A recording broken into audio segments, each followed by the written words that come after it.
ከዛሬ ጀምሮ ሞተር አትንዳ ከፈለክ ሽጠውና ሌላ ስራ አስቀጥራለሁ ብሎት ሌላ ስራ እሱ በሰጠው ገንዘብ መልሶ ያስጀመረው ሰው ነው። ነብይም ነህ ጋዜጠኛም ነህ። አሁን ነብይነትና ጋዜጠኝነት አገልግሎቱ ሁለቱ አብሮ ይሄዳሉ።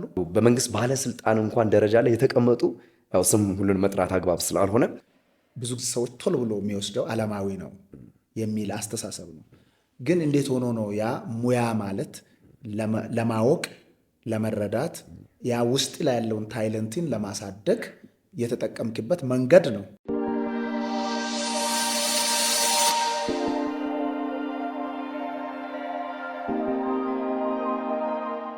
እንደምን አላችሁ ውድ አሊቲያ ሾው ተከታታዮች፣ በዓለም ዙሪያም ያላችሁ እንዲሁም በተለያዩ ስፍራ ላይ ሆናችሁ ይህንን ድምፅ የምትሰሙ እንደገናም የምትከታተሉ የተወደዳችሁ የአባቴ ብሩካን ሰላም ይብዛላችሁ።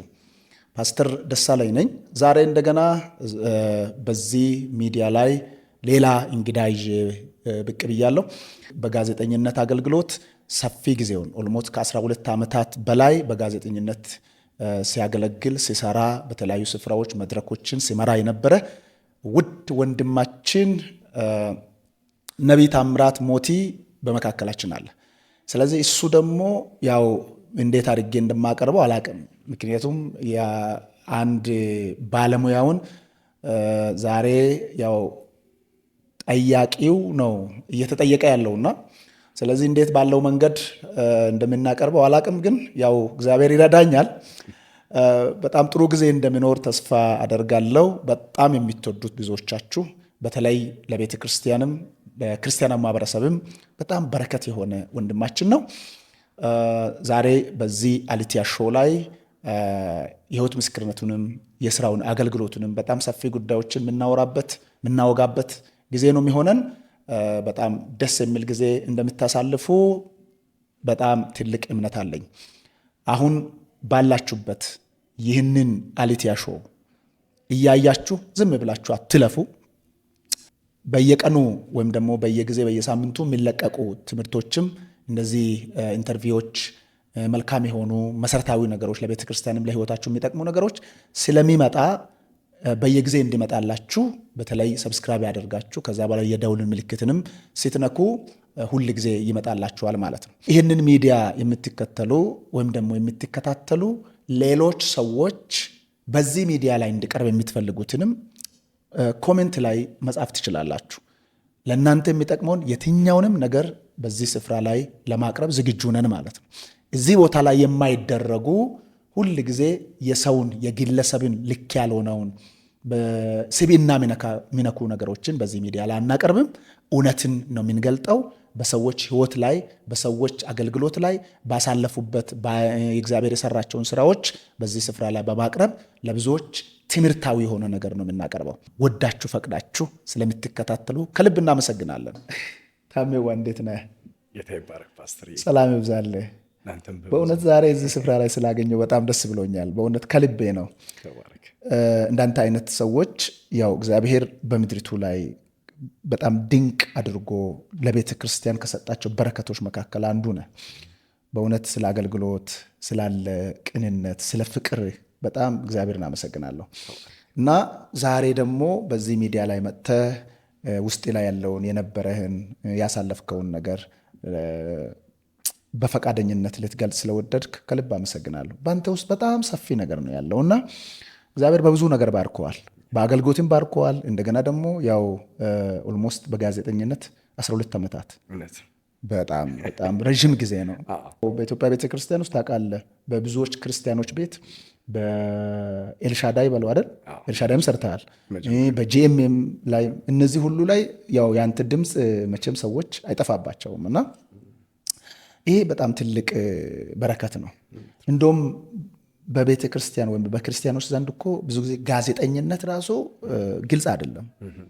አንተ ግን ይህንን ሰብረህ ሁሉ አሁን ብዙዎችን ወልደሃል ማለት ነው። እሺ ፓስተርዬ፣ በቅድሚያ በዚህ በአንተ በምታዘጋጀው በአሊታ ብሮድካስት ላይ እንግዳ አድርገህ ስለጋበዝከኝ እግዚአብሔር አምላክ ያክብርልኝ። በጣም ደስ ብሎኛል። አንተ የተባረክ እግዚአብሔር ሰጠን በረከታችን ነህ። በዚህ አጋጣሚ ይህም ፕሮድካስት የምትከታተሉ በሀገር ውስጥም ከሀገር ውጭም የምትገኙ የአባቴ ብሩካን እንግዲህ በግላችን በቤታችን በህይወት በአገልግሎት እንደ ቤተ ክርስቲያን እንደ ሀገራችንም ኢየሱስ ክርስቶስን የምንገልጥበት የምናደምቅበት እሱን ከፍ የምናደርግበት እንዲሆንልን በዚህ አጋጣሚ መመኘት እፈልጋለሁ። እግዚአብሔር አምላክ ይባርካችሁ። እስኪ ታሜ በልጅነቱ እንዴት ነበር? ከዛም ከልጅነትን ስታስብ ከዛ ደግሞ ወደ ጌታስ እንዴት ነው የመጣኸው? አመሰግናለሁ በድጋሚ ፓስተሬ። ያው ልጅነትን ለማውራት አይደለም ልጅነቴ አወላለድም ራሱ የእግዚአብሔር ታምራትና መለኮታዊ ጣልቃ ገብነት ያለበት አወላለድ ነው የተወለድኩት እኔ። ያ ምንድን ነው እንግዲህ እንደሚታወቀው በተለይ በኢትዮጵያ እንግዲህ እህቶቻችን ሴቶች ወይም እናቶች የመውለድ ጊዜያቸው እስከ 42 ማክሲመም እስከ 45 ነው ይላል ሳይንሱ። እና ከዛ በኋላ መውለድ የማይችሉበት ሁኔታ እንደሚፈጠር ነው የሚናገረው። እኔ ደግሞ የ50 ዓመት ልጅ ነኝ ፓስተርዬ። ምን ማለት? ቆይ 50 ዓመት ልጅ ነኝ ነው? የእኔ እድሜ ሳይሆን እናቴ የወለደችኝ በ50 ዓመቷ ነው። እና እስከ 50 ዓመቷ ድረስ እናቴ ልጅ የላትም። 50 ዓመቷ ላይ ነው? 50 ዓመቷ ድፍን 50 ሲሆናት እንግዲህ እናቴም አባቴም ልጅ የላቸውም። ልክ 50ኛው ዓመት ኤቭሪ ነገር ያው በቃ ትተውታል እነሱ የሚታወቅም ስለሆነ የሴት ወጉ የሚታወቅም ስለሆነ ልክ 50 ዓመት ሲሞላት እኔ ዱብ አልኩ ማለት ነው። ይሄስ ታምር ነው ሲሉ ታምራት ሞት ያሉኝ ማለት ነው። እና ልጅነቴ ብቻ ሳይሆን አመጣጤም አወላለዴም የእግዚአብሔር መለኮታዊ ጣልቃ ገብነት እንዳለበት ነው የምረዳውና በዚህ መንገድ ውስጥ ነው የመጣሁት። ከዛ ደግሞ ያው ልጅነት ማንም ኢትዮጵያዊ ልጅ እንደሚያድገው አይነት አስተዳደግ ባድግም ባይዘዌ ሌት ሆነው የሚወለዱ ልጆች ይላሉ ብዙ በዚህ ጉዳይ ላይ ያጠኑ ሰዎች ሜንታሊም ፊዚካሊም ዲስኦርደር ይሆናሉ ይላሉ። እኔ ደግሞ የክፋቱ ጥግ ደብል ነው ማስበው። ፓስተር ክፋት ሳይሆን በጣም የሚገርም አንተ ደብል ተሰጥቷል። በቃ ለእኔ እንደዛ ነው። በጣም በልጅነቴ ፈጣን ነኝ። ትላልቅ ነገር ነው ዊሽ ማድረገው በልጅነቴ። መዋል የምፈልገው ከትላልቅ ሰዎች ጋር ነው። ማያቸው ነገሮች ሁሉ እንደሱ አይነት ነገሮች ነበሩና ልጅነቴ አብዛኛው ምንም ልጅ ሆኜ ባድግም በልጅነት ግን የትልቅ አይነት ሰው ስብህና በእኔ ውስጥ አድሮ ነው የመጣሁትና ያው እንደ ልጆች ትጫወታለህ፣ ትማራለህ፣ ትወድቃለህ፣ ትነሳለህ፣ ታለቅሳለህ፣ ትስቃለህ፣ ብዙ ነገሮችን ታሳልፋለህ። እነዚህ ነገሮች እንዳሉ ሆኖ ግን እግዚአብሔር አምላክ ያው አይምሮዬን እንደባረከው እረዳለሁኝ። በጣም ነው የምፈጥነው፣ በጣም ፈጣን ነኝ። ነገርን ለማወቅ በጣም እቸኩላለሁ። ያየሁትን የሆነ ነገር እሱ ጋር ለመድረስና ያንን ነገር ደግሞ ለመያዝ በጣም እታትራለሁና የልጅነት ህይወቴ በእንደዛ አይነት መንገድ ነው የመጣው። ከዛ ያው ትምህርቴን እየተማርኩኝ እያደግኩኝ ወጣትነቴም አሁን እስከ ደረስኩበት እድሜ ድረስ ደግሞ እግዚአብሔር አምላክ ያው በእጆቹ እጆቼን ይዞ ነው እዚህ ያደረሰኝ። እንግዲህ ጌታን የሚያገኘውበት መንገድ በነገራችን ላይ እኔ ያድኩት ፕሮጀክት ውስጥ ነው። ኮምፓሽን ኢንተርናሽናል ኢትዮጵያ ታውቀዋለህ ብዬ አስባለሁና በኮምፓሽን ውስጥ ነው ያደግኩት። ሳድግ ጌታንም እንዳገኝ ምክንያት የሆነኝ ያ መንገድ ነው። እንግዲህ ኮምፓሽን የራሱ መስፈርቶች አሉት። እንግዲህ በዛ ፕሮጀክት ውስጥ እንዲያድጉ የሚፈልጋቸው ልጆች ወይ ሁለቱም እናትና አባት ላይኖሩ ይገባል፣ ወይ ደግሞ አንዳቸው ላይኖሩ ይገባና በኑሮ ደግሞ ዝቅተኛ ልትሆን ትችላለህ፣ ወይ ደግሞ በህመም የተነሳም አቅም ያሌላቸው መስራት የማይችሉ ፋሚሊዎች ካሉ ወይንም ደግሞ በአሳዳጊ ማድገም ከሆነ የኑሮ ስታተስ ታይቶ ነው ድጋፍ የሚደረግልህ። እንግዲህ እኔ እንደተወለድኩ በሁለተኛው ወሬ ነው አባቴ ሞተው። አላውቀውም። የ2 ወር ህፃን ልጅ ሆኜ እንደተወለድኩ የ2 ወር ሆኜ ነው አባቴ ሞተው። አላውቀውም። እናቴ ነገረችኝ። እንግዲህ ካደኩ በኋላ ነው እሱ ሞስት ደግሞ አሁን እናቴ በህይወት አይደለም ያለች። አሁን 17 ዓመት ሆኗታል ሞስት ከሞተች ማለት ነው። እና ስለዚህ ልጅነቴ ላይ በነገራችን ላይ ያው ወንድም የለኝም፣ እህት የለኝም፣ አባት የለኝም። እናቴንም ያጣኋት ያው ዞሮ ዞሮ እርሊ ነው ማለት ትችላለህ። ግን በጣም ተስፈኛ ነበርኩኝ። ብዙ የህይወት ስብራቶች። ስለዚህ መወለድ ታምራት ነው፣ መኖሩ ታምራት ነው፣ ማደጉ ታምራት ነው። ኤቭሪ ነገር እንደ ስሜ ነው እና በቃ እግዚአብሔር እጅ ላይ ያደገ ሰው ታውቃለህ። ሁሉ ነገሩ እግዚአብሔር እጅ ላይ የተቀመጠ ሰው እንደሱ ሆኜ ነው የመጣው ስመጣ። ስለዚህ ፕሮጀክት እድሉ መጥቶ ስለነበረ ያ ፕሮጀክት ገባሁኝ። ጌታን እንዳገኝም ምክንያት ሆነኝ ማለት ነው እና ጌታን ያገኘሁት በዛ መንገድ። አንተ አሁን ጋዜጠኛ ነህ። እንዴት ወደ ጋዜጠኝነት ገባ? እንግዲህ ሁሉም ሰው ወደ ስራ የሚገባባቸው መንገዶች ይለያያሉ። አንዳንዱ ተምሮ ነው፣ አንዳንዱ ያበላል ብሎ ይሄኛው ሙያ ብሎ የሚመጣም አለ። አንዳንዱ ፓሽኔት ሆኖ በዛ ጉዳይ ውስጥ የሚመጣል። የሚገርም ወደ ሬዲዮ አገልግሎት በመግባት ነው የጀመርኩትና የጋዜጠኝነት ሙያ ወደ እኔ ሲመጣ ወደ ጋዜጠኝነት አገልግሎት እንድገባ ምክንያት የሆነኝ ለመጀመሪያ ጊዜ አንድ ጥያቄ ራሴን ጠየቁት። ምን የሚል ነው? ሰዎች እንዴት ሬዲዮ ውስጥ ገብተው ያወራሉ የሚል ነው። በቃ እኔ ጥያቄ እንግዲህ ምንድን ነው ወደዚህ የጋዜጠኝነት ሙያ እንድገባ ምክንያት የሆነኝ ሰዎች እንዴት ሬዲዮ ውስጥ ገብተው ያወራሉ የሚል ጥያቄ ተፈጠረብኝና ቤታችን ውስጥ ቴፕ ነበረ ማየ ባለችበት ጊዜና ምንድነው የልጆችን ዓለም ወይንም ደግሞ በህፃናት ዙሪያ በተለያዩ ወጣቶች ጉዳይ ላይ ምናምን ነገር የሚወራባቸው በርካታ ፕሮግራሞች ሬዲዮ ላይ መስማት ጀመርኩ ማለት ነው። እና ከዛ ከልጆች ዓለም የሚባለው የህፃናት ፕሮግራም ልጅ ስለነበርኩ እሰማ ጀመር ማለት ነው። ስሰማ እንዴት ልጆቹ ገቡ ነው አሁን ጥያቄ። ሰዎች እዛ ጋር የሆነ ነገር ፕሮግራሙን ይመራሉ፣ እንዴት እነዛ ሰዎች ገቡ? ስለዚህ ቴፑን አመጣውና አቆምኩት። አቁሜው እኔ ስቆም እኔ ረዥም ነኝ፣ ቴፑ አጭር ነው። ታዲያ እንዴት ብሎ ገቡ ነው? ስለዚህ ለሁለት አጥፈው ነው ብዬ እንደዚህ ወገቤን አጥፌ ስሞክር አሁንም ፋይናሊ እናቴ በጣም ሳቀችል ከሆነ አንተም እንደሳክብኝ እና ልጄ እንደሱ አይደለም ማለች። እንደዚህ ተገብቶ እንደዚህ ተነቦ ነገር ብላ ነገረችን ማለት ነው። ስለዚህ እንደነገርኩ ልጅነቴ ላይ በጣም ፈጣን ነኝ። ላመንኩበት ነገር እዛ ጋር ለመድረስ በጣም ነው ምታትረውና ማወቅ እንፈልጋለሁ። ስለዚህ ልጅ ሆኜ ግጥሞችን እጽፍ ነበር ዝም ብዬ ትምህርት ቤት ውስጥ ሆኜ። ቀጥታ የት ነው የሄድኩት? ኢትዮጵያ ሬዲዮ ነው የሄድኩት እና ኢትዮጵያ ሬዲዮ ሄድኩ። ያኔ ኤፍኤም 97.1 ነበርና በስንት ዓመት? በጣም እርሊ ልጅ ነኝ። በጣም ማለት የስድስተኛ ክፍል ተማሪ ኦልሞስት እንደሱ አካባቢ ነው መሆነው። ኦልሞስት ወደ 10 12 ዓመት እንደሱ አካባቢ ነው መሆነው። ቀጥታ እየሮጥኩኝ ኤፍኤም 97.1 ጎርፍኔ መር ይባላል ስራ አስኪያጁ። ያኔ አስገቡኝ አልኩኝ። የት ስራ አስኪያጁ ጋር ቀጥታ ደብተሬን ይዤ ገባው ማለት እና ማሙሽ ምን ፈልገህ መጣ አለኝ። ግጥሞች አሉኝ። እሺ እነዚህን ግጥሞች ካስነበባችሁኝ ኢትዮጵያ ሬዲዮን እቀይረዋለሁ አልኩት እና እግሩን ጠረጴዛ ላይ ሰቅሎ በቃ በሳቅ ፈነዳው። ከዛ መጥሪያ ካስነበባችሁ ኢትዮጵያ ሬዲዮን እቀይረዋለሁ። እንግዲህ 4 ግጥም ምናምን እኮ ይዤ ነው። ከዛ በመጥሪያ ይፍቱ ስራቱ ጂ ትባላለች። አሁን አዲስ ቲቪ ላይ ነው የምትሰራው። ጠራት ማለት ነው። እሷ ደግሞ ያኔ እምጦቹ የሚባል ፕሮግራም አለ ኤፍኤም 97.1 ላይ የዛ ዋና ስራ አስኪያጅ ናት። እና ይፍቱ አላት፣ እስቲ እባክሽ ይህን ልጅ ግጥሞቹን አስነብቢውና ሬዲዮ ጣቢያችን ይቀይረው አላት ማለት ነው። የሄድኩት ሰኞ ነው። ማክሰኞ እንዳነብ ተደረግኩ። ሮብ አየር ላይ ዋልኩ። ሰኞ ሄድኩ፣ ማክሰኞ አየር ላይ ማክሰኞ አነበብ፣ ሮብ አየር ላይ ሄድኩ። በየሳምንቱ እንድመጣ ተደረግኩ። በየሳምንቱ እምቡጦቹ የሚባለውን ፕሮግራም ማቅረብ ጀመርኩ ማለት ነው። በዛ ዕድሜ ማለት ነው። በቃ ቀጠልኩኝ በዛ። ከ3 ዓመት ተኩል በላይ ነው ህፃናት ፕሮግራም ላይ በማቅረብም በማንበብም። ከዛ በኋላ ከፍ እያልኩኝ ድምፄም ከፍ እያለ እድሜም እየጨመረ ሲመጣ ደግሞ የብር ትሩፋት የሚባል ፕሮግራም አለ። የስነ ጽሁፍ ፕሮግራም ነው። እዛ ላይ ክፍለ ሀገር ላይም አዲስ አበባ ላይም ሆነው ጽሁፍ ጽፈው የሚልኩ በፖስታ ሳጥን ቁጥር ይልኩና መምጣት የማይችሉ ካሉ ስነ ጽሁፋቸውን እናነብላቸዋለን። ቆንጆውንም መርጠን ማለት እሱንም እንዳነብ ይደረግ ነበር ማለት ነው። እና እንዲህ እያልኩ ነው ወደ ጋዜጠኝነት ሙያ ውስጥ የገባሁት።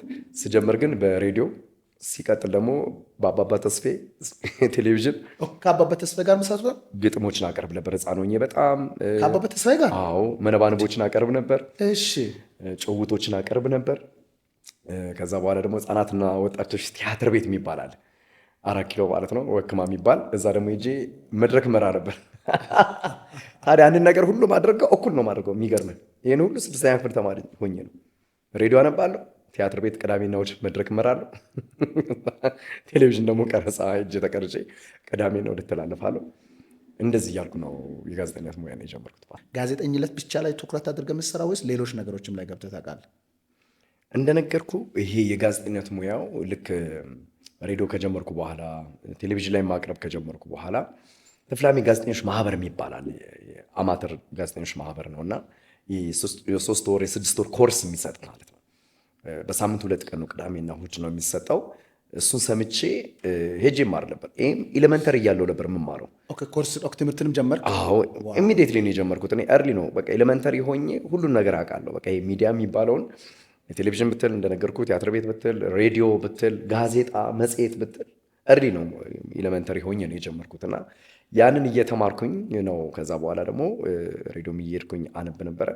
ከዛ ውጭ ቲያትር ቤት ያው መድረክ መምራት ነው። ምክንያቱም የስነ ጽሁፍ ነገር ስለነበረ እኔ ውስጥ መድረክ ስትመራ እዛ ደግሞ ጥበባዊ የሆነ የስነ ጽሁፍ ይዘቶች እንድታቀርብ ነው የሚፈለገው። ሰዎችን የሚያዝናኑ ግጥሞችን፣ ንግግሮችን፣ ቀልዶች የሚመስሉ ሀሳቦችን እንድትናገር ነው የሚፈለገው። ስለዚህ እነዛ ነገር ሁሉ አጠና ነበር፣ ክሬት አደረግ ነበር። ለምሳሌ የራስ መለያ ስም ሊኖር ይገባል። ቲያትር ቤት ስትሄድ አሁን መድረክ መሪ ስትሆን እና ራስን የምታስተዋውቅበት። አሁን እኔ ቲያትር ቤት ታምራት ሞቲ ብትላቸው አያውቁም። ህጻናት ነው ጠርሽ ቲያትር ቤት ሄደ ታሜ ፊልመኛው ብትላቸው ያውቃሉ። አሁን እኔ ቲያትር ቤት ያኔ እንደዛ ተብዬ ነው የምጠራው። ምንድን ነው የሚያወራው ንግግር ሁሉ ምስል ከሳሽ ነው። በቃ ነገሩ እዛ በአካል ያለ ነው የሚመስለው ይሉሃል። አሁን አንበሳን ብተርክ የሆነ ነገር ምሳሌ ባመጣ በቃ አንበሳው አጠገብ ያለ ነው የሚመስለው ለሰው። ስለዚህ ፊልመኛው በቃ እንደ ፊልም አድርጎ ነው የሚያወራው እና ንግግሩ ራሱ ምስል ከሳሽ ነው ስለሚሉ ማለት ነው። እና ቲያትር ቤት ራሱ በቃ እዛው ታሜ ታሙካ የካሳው ብላንካ በእግዚአብሔር የምመካ ቆንጆ ነኝ ከአፍሪካ እግሬ መሬት እንጂ አፌ ሰው አይነካ የሚል ግጥም ነው። አሁን እሺ የኔ ናት በቃ። አሁን እንደውም አንዳንዶች ቅዱሳኖች አሉ ታሜ ታሙካ ነው የሚሉኝ ስቲል እንደዚህ ይፈልጋልና እንደሱ እያደረግኩ ነው ያደግኩት እንጂ ከዛ ውጭ የቲያትሮችን የመስራት እድሎችን አላገኘሁም። በመንፈሳዊ ቤት ግን በሮቦት አርት ሚኒስትሪ እኔ እንደውም ከሱ ጋር አንድ ላይ ታውረዋልና እንዴት ነው ወደ ክርስቲያናዊ ወደ ሆነው ወደ ስነ ጽሁፍ ወይም ደግሞ ወደ ቴሌቪዥን እንደ ኤልሻዳይ ቴሌቪዥን ወይም ሌሎችም ጋር እንዴት ነው የመጣኸው? ከዛ ቆንጆ ጥያቄ ነው ፓስተር። እንግዲህ እንደነገርኩ እግዚአብሔር እጅ ላይ ነው ያደግኩትና የሆነ ሰዓት ላይ እግዚአብሔር ካስተማረኝ እግዚአብሔር ካሳደገኝ እሱ ራሱ እናት አባት ሆኖ እዚህ ካደረሰኝ ለሱ መልስ የሚሆንን ነገር ማድረግ የምችለው የሱን ቤት በማገልገል ነው የሚል ነገር ወደ ውስጥ ይመጣ ማለት ነው። ልክ እንደዚህ ስል አንተ ቀጥታ ወደዛም እንዳትሄድ እንደ በቃ እኔ ስሙን እየጠራው ማገለግልበትን ወይንም የጌታ ስም የሚጠራበት ስፍራ ላይ ሙያዬን መግለጥ ፈለግኩ ማለት ነው። ስለዚህ ኢሚዲየት ማድረግ የጀመርኩት ያደግኩት ሕይወት ብርሃን ቤተክርስቲያን ውስጥ ስለነበረ የኢትዮጵያ ሕይወት ብርሃን ቤተክርስቲያን ጽሕፈት ቤት የሚያዘጋጀው የሕይወት ብርሃን የሚባል ጋዜጣ ነበር። ያ አስታውሳለሁ። የሕይወት ብርሃን የሚባል ጋዜጣ ነበር። እዛ ሄጄ የልጆች አምድ ማዘጋጀት ጀመርኩ። ስለዚህ ልጆች ላይ ፎከስ የሚያደርጉ ጽሁፎችን ጽፍ ነበር። ሲቀጥል ኮምፓሽን ኢንተርናሽናል ኢትዮጵያ ራሱ ደግሞ የሚያዘጋጀው ብላቴና የሚባል መጽሔት አለ። ብላቴና መጽሔት ላይ ልጅነት የሚል አምድ ለእኔ ተሰጠኝ፣ ተከፈተልኝ። ስለዚህ በቋሚነት ልጅነት የምትለው ላይ የተለያዩ ግጥሞች ሊሆን ይችላሉ፣ አጫጭር ጽሁፎች ሊሆን ይችላሉ፣ ወጎች ሊሆን ይችላሉ። እነዛን እጽፍ ነበር ማለት ነው። አሁን ልጅነት የሚለው አምድ የታምራት ሞቲ ላይ ይታወቃል። እንደሱ እያረኩኝ መጣሁና አንድ ጊዜ አባባ ተስፋዬ ላይ ይሰራ ነበር። ከዛ የጌታ ሀሳቦች ወደ እኔ እየመጡ እየገባኝ ጌታ የሚለው ሀሳብ ቃሉም በትንሹም በልጅነት አይምሮ ቢሆን እየተረዳው ስመጣ ምን አለበት መንፈሳዊ ቴሌቪዥን በኖረ የሚል ደግሞ ውስጤ ናፍቆት ነበር። እውነት ለመናገር ማለት እኛ ጴንጤዎች ለምንድን ነው ቴሌቪዥን ማይኖረን? በስነስርዓት ጴንጤዎች ብቻ የምናገለግልበት ነበር። ምክንያቱም ህጻናት ነው ጠርስ ቲያትር ቤት ትንሽ ጊዜ አገልግያለሁ ብያለሁ። አባባ ተስፋዬ ጋር ስትመጣ ዘፈን አለ፣ ዳንስ አለ፣ እስክስታ አለ፣ ሙዚቃ አለ ምናምን። ቲያትር ቤትም ስትሄድ ዘሴም ነገር ነው። ባህላዊና ዘመናዊ የሚባሉ ሙዚቃዎች አሉ። በየመሃሉ ነው እንግዲህ የወጣው መድረክ መመራው አስበው። ስለዚህ ይሄ ነገር ናፍቆት እኔ ውስጥ መጣና እግዚአብሔር እንግዲህ ዘመኑን አመጣ፣ እድሉን አመጣና ኤልሻዳይ ቴሌቪዥን ኔትወርክ በኢትዮጵያ ተጀመረ። ከተጀመረ በኋላ እኔ የጀመርኩት 2005 ዓ.ም ላይ ነው እና 2005 ዓ.ም ላይ የገባሁበት በመገጠም መሰለ የቀጠናው ሙሉ ወንጌል ቤተክርስቲያን 2005 ዓ.ም ላይ ህንፃውን አሁን የተሰራውን ህንፃ ፈንድሬዚንግ ሀሳቡ የተጀመረው 2005 ዓ.ም ላይ 2005 ላይ የመዝሙር ኮንሰርት ተዘጋጅቶ ነበር። መዝሙር ኮንሰርት ለዚህ ገቢ ማሰባሰቢያ ሲዘጋጅ ማስታወቂያ ተፈለገ ማለት ነው። እንደዚህ እንግዲህ የመዝሙር ኮንሰርት ተዘጋጅቷል። በዚህ የመዝሙር ኮንሰርት ላይ ቅዱሳኖች ተገኝተው እንዲገለገሉ ነው። ያኔ ማስታወቂያ ማን ይስራ ሲባል እንዴ ክርስቲያኑ ታምራት ሞቲ ያለ አይደለ ወይ ያው ድምፀ መረዋው ምናምን ይላሉ በዛን ጊዜም እና እሱ ለምን አያነብም ተባለ። ያ ማስታወቂያ የቀጠሮት ሙሉ ወንጌል ማስታወቂያ ሰርቼ ማስታወቂያውን እንግዲህ እዛ ሰው ይዞ ይሄዳል ማለት ነው። የት ኤልሻዳይ ቴሌቪዥን ለማስታወቅ ያኔ የነበረው ደግሞ ኤልሻዳይ ቴሌቪዥን ስለነበር ከዛ ድምፄ እንደተሰማ ማን ነው እሱ የሚል ነው ሀሳብ የተነሳው ማለት ነው። ስለዚህ ተጠራሁ ማለት ነው። ስልክ የተሰጠ እስቲ ይችን ነገር አንብብ፣ 2 ዜና ሰጡኝ ማለት ነው። እስቲ ለሙከራ ነው አንብብ ያሉኝ። እሺ ብዬ ሳነብ በል በዚሁ 4 ዜና አንብበ ወጣ ተባልኩ። በሁለት የተጀመረ ወደ 4 አደገ ማለት እዛው 4 ዜና አንብቤ ወጣሁ። እንግዲህ የዕለት እሑድ የሚተላለፍ ዜና አንብቤ ወጣሁኝ። በዛው ተጀመረ ማለት ነውና እዛ ዜናዎችን ማንበብ ጀመርኩ። አለፉት 9 ዓመታት በኤልሻዳይ ቴሌቪዥን ኔትወርክ በዜና ሪፖርተርነትና አቅራቢነት በኢትዮጵያ ሁሉም አቅጣጫ እየሄድኩ ከአዲስ አበባ እስከ ገጠር ድረስ እየሄድኩ ብዙዎች የሚያውቁት በዚህ ታምራት ሞቲ ነኝ በሚለው ያውቃሉ መደምደሚያ ላይ እና እንግዲህ 9 ዓመት ኤልሻዳይ ቴሌቪዥን ኔትወርክ። ከዛ በኋላ ደግሞ አሁን በጄኤምኤም ቲቪ ላይ ጉብዝኔን የተሰኘ የቴሌቪዥን ሾው ፕሮግራም እንዲሁም ዩዝ ፕሮግራሞችንም ደግሞ ሆስትና ገስቶችን በማምጣትም እሱን እያገለገልኩ ነው የሚገኘው። ጄኤምኤም ላይ እንደውም በጣም ብዙ ሰዎች የህይወት ምስክርነት የሚሰጡበት በጣም ትልቅ ሚዲያ ጀምራል እና እሱ ምንድን ነው ጉብዝና የሚለው ይሄ ጉብዝና የሚለው ማለት ራሱ ምንድን ነው? ከምን ተነስተ ነው ጉብዝና ብላይ የጀመርከው? ምንን ለመግለጥ ነው? ዓላማ ስራይስ ምንድን ነው? እስኪ እሱን ነገር ንገረኝ። የብዙዎች ጥያቄ የሆነውን ሀሳብ ነው ፓስተር ያነሳው። ጉብዝኔን የሚለው ሀሳብ ብዙዎች አይምሮች ላይ ያለው ምንድን ነው? በጉብዝና ወራት የሚለው መክብብ ላይ የተጻፈውን ሀሳብ ይመስላቸዋል እና ፈጣሪን አሰብ የሚለውን ከወጣቶች አንጻር የሚወስዱ ሰዎች አሉ። ያው ጉብዝኔን የሚለውን ቃል ወስደው ማለት ነው እና እኔ ይህን መንፈስ ቅዱስ በልቤ ላይ ሲያከብድ ጉብዝኔን ያለኝ ለወጣቶች አይደለም። ጉብዝናቸውን እግዚአብሔር የሰጣቸውን ሲዝን፣ እግዚአብሔር የሰጣቸውን ጸጋ፣ እግዚአብሔር የሰጣቸውን ክህሎት ለኢትዮጵያ ቤተክርስቲያን፣ ለማህበረሰብ አልፎም ደግሞ ለኢትዮጵያ ሀገራችን በመልካም እየተጠቀሙ ያሉ ምሳሌነት ያለው ህይወትና አገልግሎት ያላቸውን ሰዎች ኢንቫይት ማድረግበት ምጋብዝበት የሾው ፕሮግራም ነው። በዚህ ፕሮግራም ላይ የፖለቲካ ሰዎች ይመጣሉ፣ አገልጋዮች ይመጣሉ፣ ጸሐፍቶች ይመጣሉ፣ የኪነ ጥበብ ሰዎች ይመጣሉ። በተለያየ አቅጣጫ ላይ ለምሳሌ በጎ አድራጎት ላይ የሚሰሩ ሰዎች ይመጣሉ። ጉብዝናቸው ለመልካም የተጠቀሙ ሰዎችን እንግዲህ እነሱን እያያችሁ እናንተም እንደዚህ አይነት ነገርና መስመር የጀመራችሁ መንገድ የጀመራችሁ ሰዎች ቀጥሉ ለማለት ለማበረታታት፣ ደግሞ እንዲለካ መስራት ይቻላል የሚልም ነገር በቅዱሳን አእምሮ ውስጥ እንዲፈጠር ለማስቻል ለማድረግ ነው እና ካሌብ እኮ ዛሬም ጉልበታም ነኝ ያለው በስንት ዓመቱ ነው? በ85 ዓመት። እንግዲህ 85 ዓመት ላይ ሆነ ጉልበታም ነኝ አትልም። ጉልበት ይክዳል ራሱ። ኢቭን እንኳን መጽሐፍ ቅዱስ እኮ ሲናገር የሰው ዕድሜ 70 ቢበዛ ከዛ በኋላ ድካም ነው። ለዛውም ካሌብ እኮ የድካም ዕድሜ ላይ ሆኖ ነው ዛሬም ጉልበታም ነኝ ያለው። ስለዚህ ውስጣዊ ጉብዝና ነው። የስ ለምሳሌ በአይምሯቸው፣ በልባቸው፣ በመንፈሳቸው የበረቱ ጎበዛዝቶች አሉ። ጉብዝናቸውን እየተጠቀሙ ያሉ የተሰጣቸውን ዕድሜ ለመልካም በቃ ደክም ያለው የማይሉ ሰንፍ ያለው የማይሉ ዛሬም እችላለሁ የሚሉ እኔን ያየኝ ብሎ ደግሞ የሚቀጥሉ ሰዎች አሉ። እስኪ በዚህ ላይ በጣም አስደናቂ እኔ በዚህ ነገር ሳሳልፍ እኔ የተደነቅኩት ነገር ብለህ በዛ ሲታሳልፍ ወይም ደግሞ እንደዚህ አይነት ህይወታቸው ላይ ያለፉ ጉብዝናቸውን ሲገልጡ በጣም እስኪ የተደነቅክበት አንድ ነገር ንገረኝ። የሚገርም በጣም ብዙ ሰዎች ናቸው የሚመጡት ብያለሁ። እስከ መንግስት ባለስልጣናት ድረስ እስከ ምክር ቤት አባላት ድረስ በእኔ ሾው ፕሮግራም ላይ ይመጣሉና በሚመጡት ሰዎች ምስክርነት የዳኑ ብዙ ሰዎች አሉ። የተፈወሱ በጣም ብዙ ሰዎች አሉ። የተጽናኑ ሰዎች አሉ።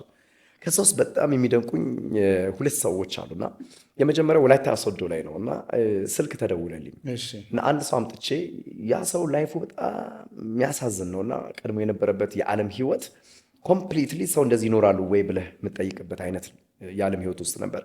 ጌታ ተገልጦለት እንግዲህ ያን ነገር መልሶለት ከዛም በኋላ ዛሬ አገልጋይ የሆነው የብዙ ትውልድ አባት ነው። እሱን ሰው ነበር ያቀረብኩትና ወላይታ ሶዶ ላይ የአንድ ቤተክርስቲያን የመዘምራን መሪ ነው፣ የኢኳየር ለዛውም ማለት ነው። የትልቅ ቤተክርስቲያን ያው ስም መጥራት ስለማያስፈልግ ነውና ረጅም ዓመቱን በመሪነት ውስጥ ያለ ሰው ነው፣ የሚታወቅ ሰው ነው።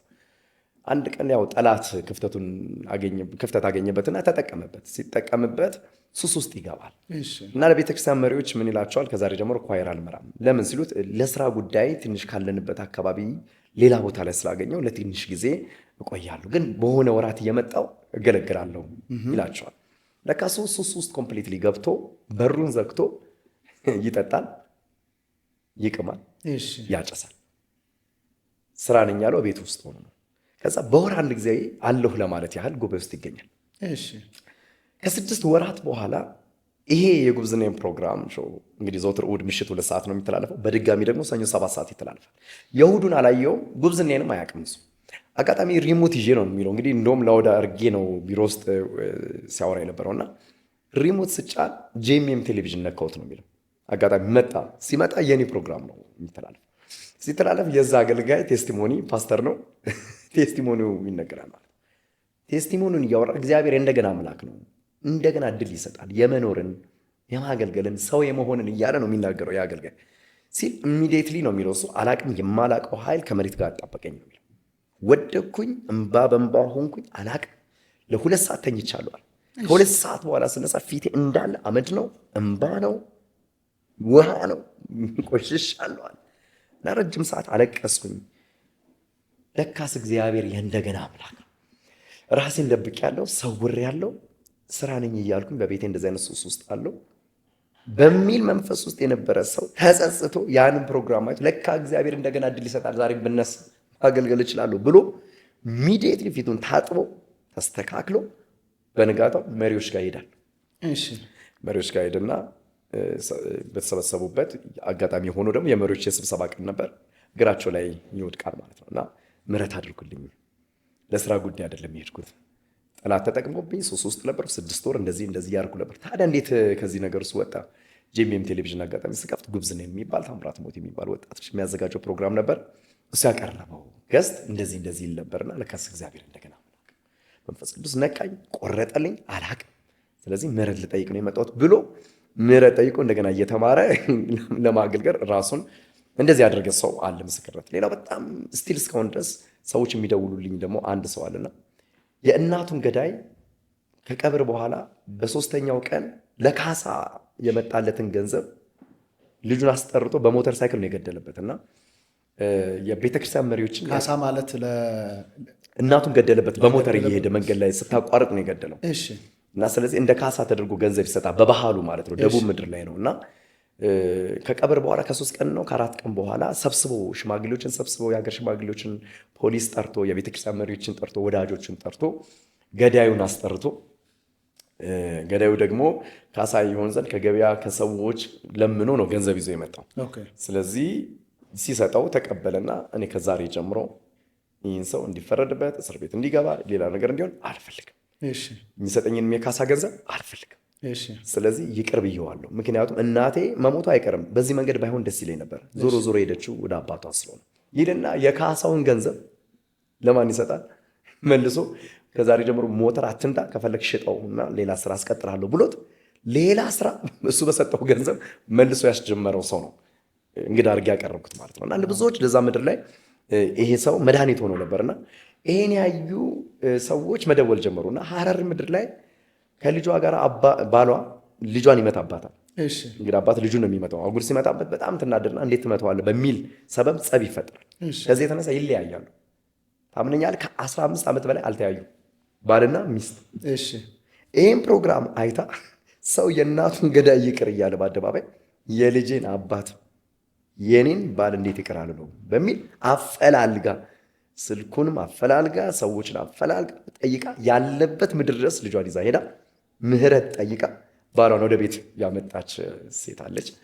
እንደዚህ አይነት ትላልቅ ምስክርነቶችን ሰምቻለሁ። እኔ አሁን እኮ በጣም አንድ ነገር በተለይ ሚዲያ ላይ አስተውለ ከሆነ ብዙ ጊዜ እንደዚህ አይነት ኢንተርቪው ጥያቄ መጠየቅ የሰዎችን ሕይወት እንደዚህ ሰዎች ሲያወሩ የደረሱበትን እግዚአብሔር በሕይወታቸው ያደረገውን የወጡበትን ያን ጥንካሬያቸውን የእግዚአብሔር መንፈስ እንዴት እንደረዳቸው ሲያወሩ ይሄ ወሬ የሚመስላቸው ኖርማሊ በቃ አሁን ሰው ወሬ አጥቶ የቡና ወሬ አይነት የሚመስላቸው ሰዎች ግን ምን ያህል የህይወት ምስክርነት ሰዎች ልብ ውስጥ ወይም ደግሞ ሰዎች የከበዳቸውን ነገር እንዴት እንደሚቀይር እየነገርከኝ ነው። ሩቅ አትሂድ ፓስተርዬ። እኔ 50 ዓመት ልጅ ነኝ ብያለሁ። ብዙ መድረክ ላይ እግዚአብሔር ሰጥቶኝ አገለግላለሁ በኢትዮጵያ። አንዳንድ ጊዜ መንፈስ ቅዱስ ይህንን ነገር እንድናገር ያደርገኛል። መድረክ ላይ ስናገር ሰንበድ ያለ ማለት ነው።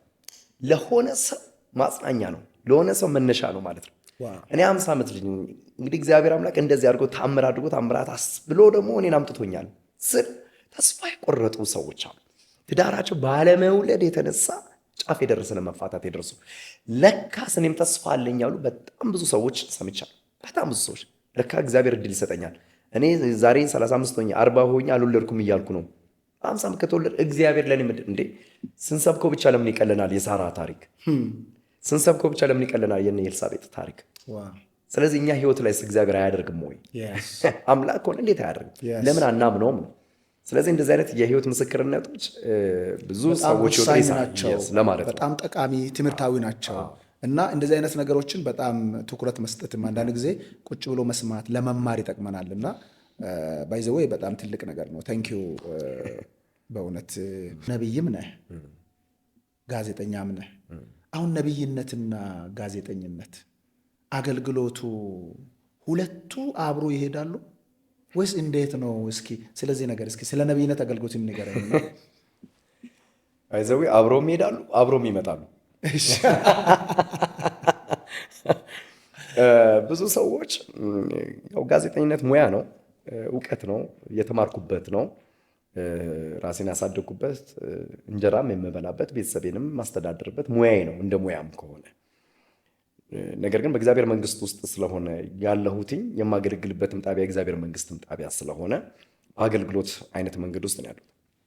ይሄኛው ደግሞ የነቢያት አገልግሎት በእግዚአብሔር ዓለም ውስጥ ራሱ እግዚአብሔር አምኖብህ የሚሰጥ ጸጋ ነው። አሁን ብዙ ጊዜ ጋዜጠኛ ነህ እንዴት ደግሞ በነቢያት መንፈስ ታገለግላለህ የሚሉ ብዙ ሰዎች አሉ። እንደዚህ የሚያነሱ ሰዎች አሉ። ሶሻል ሚዲያ ላይ የሚያዩዋቸው ሰዎች አሉ። ሉቃስ ምን ነበረ ፓስተር? ሐኪም ነበር። ሉቃስ እኮ ሐኪም ነው። ቆላስይስ ላይ ተጽፎልናል አይደል? እንግዲህ ምዕራፍ 4 ላይ የተጻፈ ሐሳብ አለ። የተወደደውን ባለመድኃኒት እኮ ብሎ ሉቃስ እንደሆነ መጽሐፍ ቅዱሳችን ይነግራል። ስለዚህ ባለመድኃኒት ነው፣ ቅጠል በጣሽ ነው፣ ሐኪም ሰው ነው። ነገር ግን ለእግዚአብሔር መንግስት ደግሞ ሐዋርያ ተደርጎ ደግሞ የሚያገለግል ሰው ነው። ስለዚህ እኔ ጋዜጠኛ ስለሆንኩ ሙያዬ ነው፣ ለሉቃስም ሙያው ነው ሐኪምነት። ሐዋርያነት ለእግዚአብሔር መንግስት የሚያገለግልበት ደግሞ እግዚአብሔር የሰጠው ጸጋ ነው። ለእኔም ደግሞ ይሄኛው አገልግሎት እግዚአብሔር የሰጠኝ ጸጋ ነው።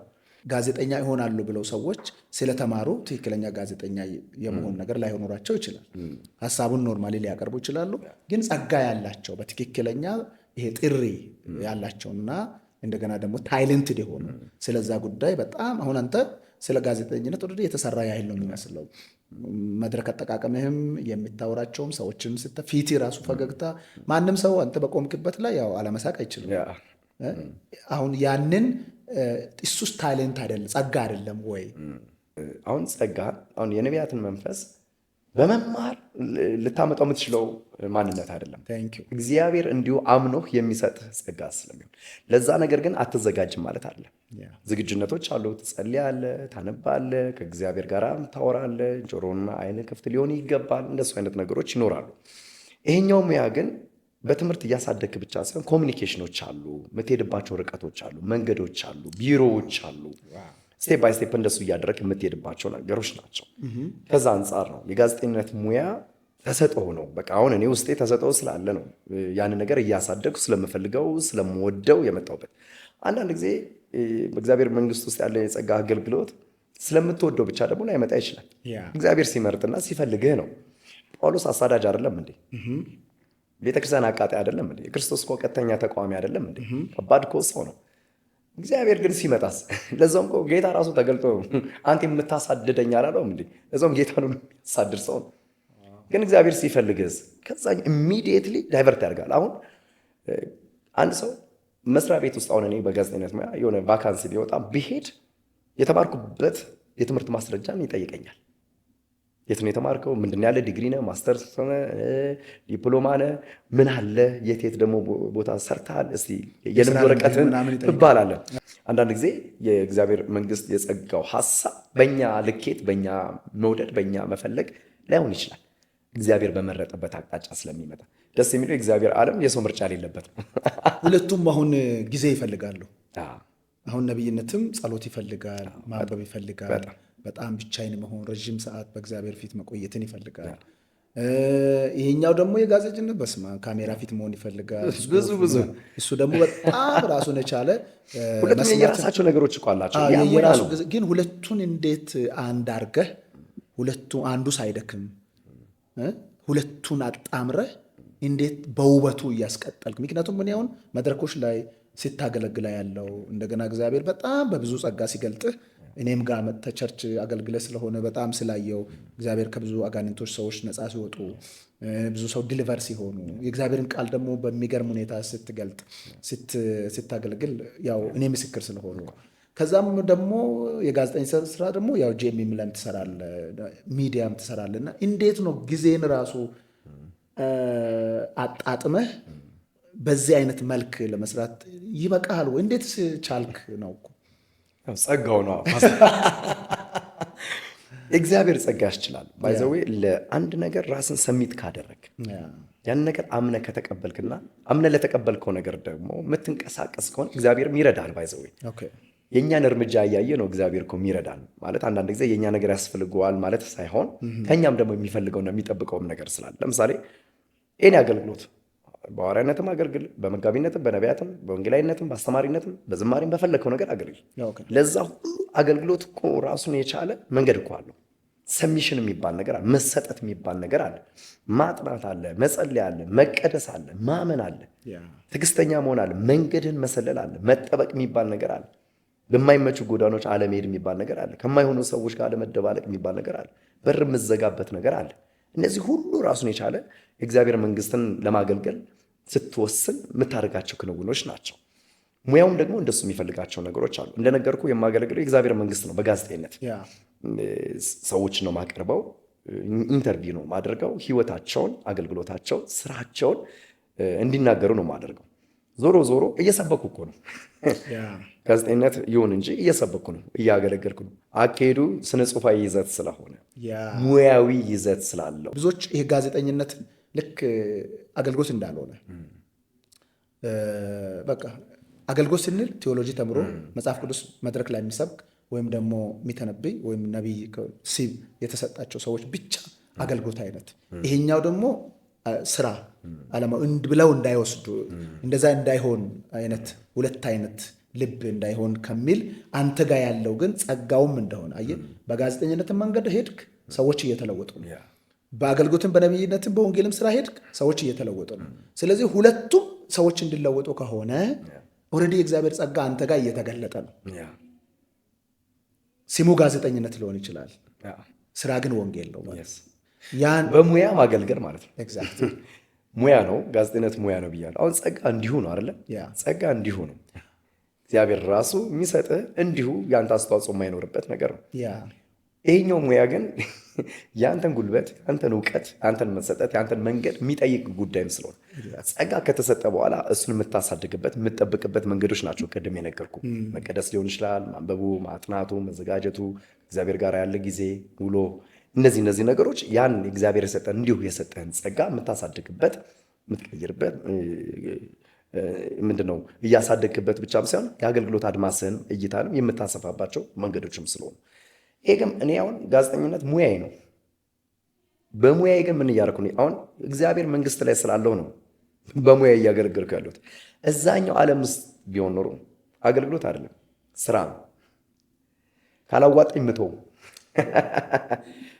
ብቻ ማለት ምደራደርበትም ጭምር ስንት ከፍሉኛላችሁ ብዬ የምገባበት። ለምሳሌ አንድ ድርጅት የራሱ ስኬል አለው አይደለ? ደሞዝ የሚያወጣበት እርከን አለው። እኔ የምቀጥረው በዚህ ያህል ነው ይላል። አንተ ደግሞ ውስጥ ያለውን ነገር አይተህ ኖ አያዋጣኝም ብለህ የምትተውበት፣ ካዋጣ ደግሞ የምትቀጥልበት ነው። የምትደራደርበት ጭምርም ስለሆነ ሙያ ስለሆነ እውቀት ስለሆነ ያዋጣኛል አያዋጣኝም የምትልበት ስለሆነ እግዚአብሔር ቤት መንግስት አገልግሎት ግን እንደዛ አለ። መደራደር አትችልም፣ አትደራደር። እንዲሁ የተሰጠህ ነገር ስለሆነ እንደዛ ሲባል ገንዘብ አታገኝ የተባልክ አይደለም። ምክንያቱም ሰው ነህ። እኔ መንፈስ አይደለሁም እኮ መልበስ ያስፈልገኛል። የሚዲያ ሰው ነኝ። መብላት ያስፈልገኛል። ቤተሰቤን መምራት ያስፈልገኛል። ትራንስፖርት ሲሄድ እኮ ታክሲ እከፍላለሁ እኮ ለዛ የሚሆን ነገር ይመጣል። ግን ለእግዚአብሔር መንግስት ሲሆን ይሄ ያዋጣኛል አያዋጣኝ የምትልበት ነገር አለ። ለምሳሌ ካለኝ እውቀት ካለኝ ልምድ አንጻር የማገኘው ነገር አሁን ተገቢ አይደለም። እኔ በዛኛው ዓለም ቢሆን ምን ያህል እንደማድረግ እኔ አውቃለሁ። ለምሳሌ እኔ የማስታወቂያም ባለሙያ ነኝ። በርካታ ማስታወቂያዎችን፣ ዶክመንተሪዎችን እሰራለሁ። ማስታወቂያ ስትሰራ እኮ ትደራድራለህ። እውቀት ነው። ያንተን ድምፅ ተፈልጎ ነው፣ ስም ተፈልጎ አይደል? እኔ አሁን የኢትዮጵያ ቤተክርስቲያን ማስታወቂያዎች ሲመጡልኝ እኔ ተደራድሬ የማድረግባቸው ነገሮች ሳይሆን አብሬ ሰፖርተር መሆንበት በጥቂቱ አድርገውኝ፣ ግን እኔ ጸጋዬንም እውቀቴንም ሼር ማድረግበት አገልግሎት ነው። ዊን ዊን የምናደርግበት ከዛኛውም ከዚህኛውም ባላንስ የምናደርግበት ነው እንጂ ይሄን ያህል ካልከፈልከኝ ዘራፍ ብዬ ማወጣበት ነገር የለም። እንደዛ ሲባል ግን አገልጋዩ መጎዳት አለበት እያልኩ ግን አይደለም። ሙያው መከበር አለበት። ሙያ ስለሆነ የተማርኩት ለመስራት ስለሆነ ግን ብማርም የማገለግለው ለእግዚአብሔር መንግስት ጥቅም ስለሆነ ማለት ነው። እና ከዚህ አንጻር እንዲታይ ነው እንጂ ዞሮ ዞሮ በሙያዬ የማገለግል አገልጋይ ነኝ።